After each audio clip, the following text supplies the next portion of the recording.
long-lost papal palace. When we think of papal palaces, we usually think of the Vatican. But the popes actually had an earlier home, one lost to time until very recently. It's the summer of 2024, and the city of Rome in Italy is gearing up for Jubilee 2025.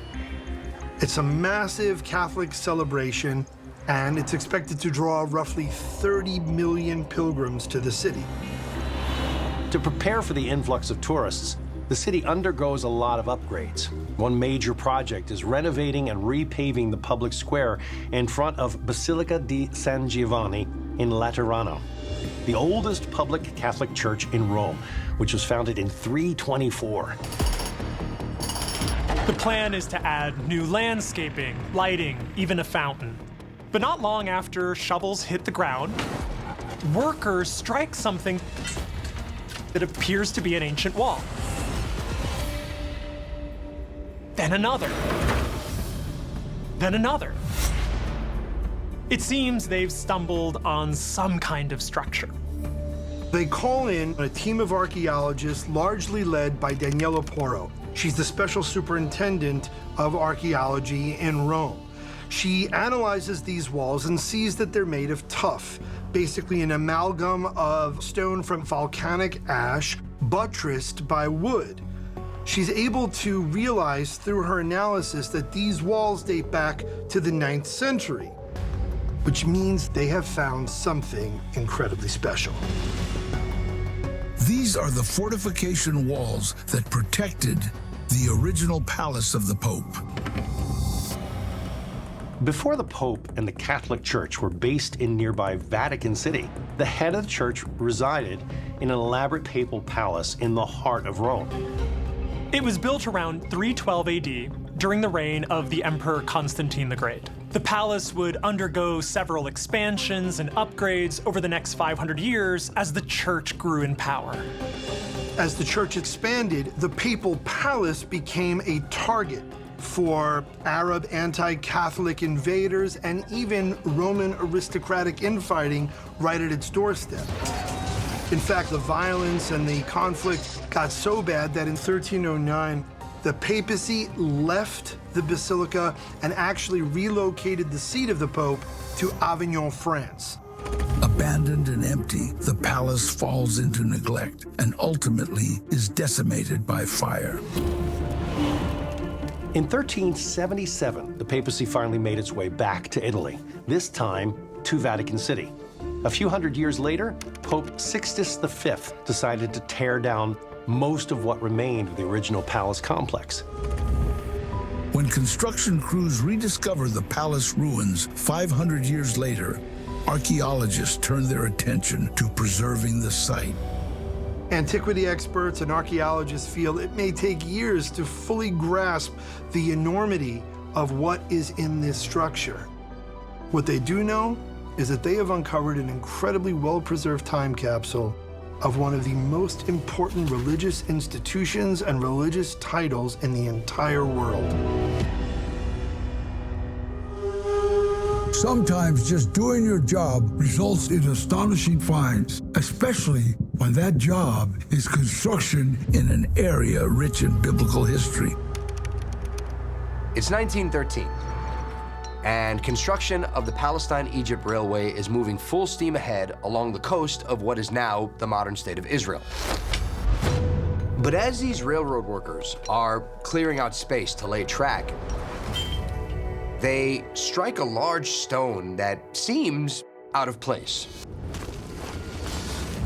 In this sandy earth, they find a flat piece of marble about 2 feet tall and 2 feet wide. As a few workers start to excavate it from the ground, they notice that there's very faint writing on it. It's been etched into the marble, and it's in a language that they can't understand. Intrigued by the find, one worker decides to take the large marble slab home with him. When he gets it to his house, he puts it in his courtyard and uses it as a stepping stone. The inscription is placed face up, and it stays that way for 30 years. Then, in 1943, he puts the stone up for sale, and it attracts the attention of archaeologist Jacob Kaplan. Kaplan heads to the house, and when he takes a look at the inscription, he immediately recognizes the writing. It's Paleo-Hebrew, which is a style of writing that was used from 1000 BC up until about 135 AD. So right off the bat, Kaplan knows that this thing is really, really old. And although he can identify the script, he can't actually understand it. Nevertheless, he goes ahead and he buys the slab and he takes it home and enlists some of his colleagues to help him to decipher it. As they start to translate, the first line grabs their attention. It reads, "I will call you to remember for goodness forever. God spoke all these words." Then, further down the stone, they identify other words. You shall not murder. You shall not commit adultery. You shall not steal. Kaplan has found a fully intact stone of the 10 Commandments that dates back to the era of the Old Testament.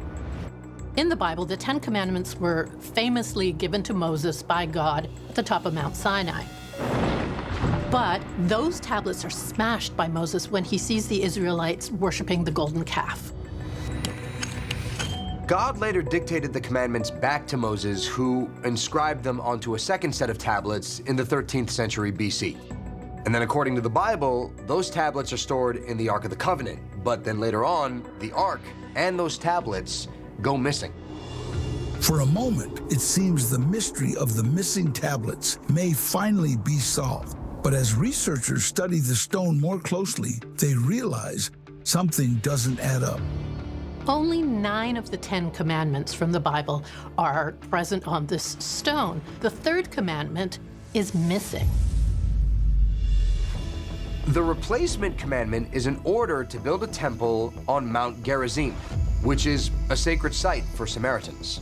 Further research discovers that a Samaritan synagogue was built in the place where this stone tablet was found. That temple was constructed between 300 and 800 AD, so the stone, while old, was likely created hundreds of years after Moses' time. Dr. Kaplan holds on to this stone for the next 50 years until finally his wife sells it after his death in 1995. Over the following decades, it changes hands a few times without much fanfare. Then, in December of 2024, the stone goes up for auction. The stone's age, its distinct third commandment, and the unusual story of its chance discovery ignite interest in the sale.